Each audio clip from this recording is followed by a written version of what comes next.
Class first, subject है आपका Hindi first. तो चलिए बच्चों, आप भी अपनी हिंदी की पुस्तक रिमझिम निकाल लीजिए और इसमें देखिए अध्याय 11 जिसमें है पतंग नामक कविता। तो हमने इस कविता का अध्ययन करा।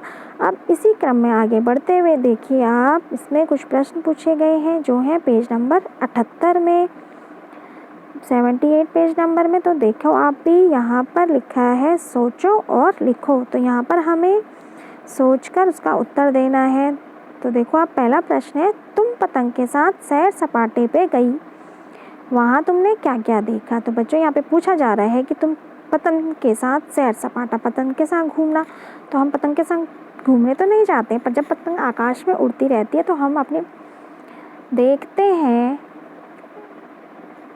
कि पतंग के साथ साथ और क्या क्या चीज़ें हमें आकाश में उड़ती हुई दिखाई देती है। तो हम यहाँ पे इसका उत्तर देंगे। फिर दूसरा प्रश्न है, पतंग कटकर कहाँ कहाँ गिर सकती है। तो बच्चों ये प्रश्न देखिए मैंने इस तरह से कॉपी में लिखे हुए हैं, तो आप भी अपनी कॉपी में इन प्रश्नों का उत्तर देने का प्रयास कीजिए। तो चलिए आप भी अपनी कॉपी निकाल लीजिए। तो फिर उसमें पहले दिनांक डाल दीजिए, फिर पाठ संख्या और पाठ का नाम।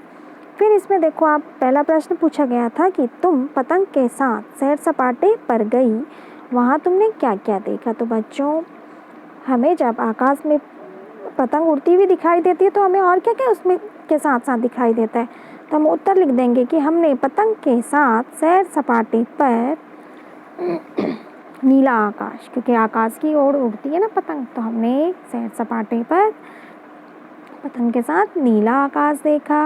और आकाश में चिड़िया भी उड़ती रहती है, तो हमने चिड़िया भी देखी और बादल भी देखे। फिर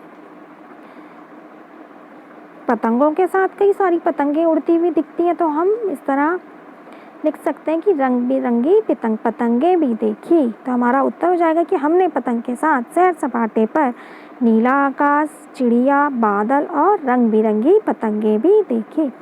यदि आपको और कुछ उत्तर समझ में आता है तो आप उसमें लिख लीजिएगा। फिर दूसरा प्रश्न देखो आप, पतंग कटकर कहाँ कहाँ गिर सकती है।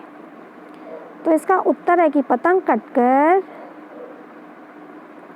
बच्चों आपने देखा होगा कि जब कभी पतंग कट जाती है तो कहाँ, नीचे ज़मीन की ओर आती है, और वो कभी कहाँ, जैसे पेड़ में अटक जाएगी, बिजली के तार में अटक जाएगी, घर की छत में अटक जाएगी। इस तरह से हम इसका उत्तर लिखेंगे। इस तरह से हम इसका उत्तर लिखेंगे कि पतंग कटकर पेड़, बिजली के तार, घर की छत और मैदान में भी गिर सकती है। तो इस तरह बच्चों आज आप इन दोनों प्रश्नों का उत्तर अपनी कॉपी में लिखने का प्रयास कीजिए। तो चलिए बच्चों, आज ये कार्य अपनी कॉपी में कर लीजिए। ओके बच्चों, थैंक यू।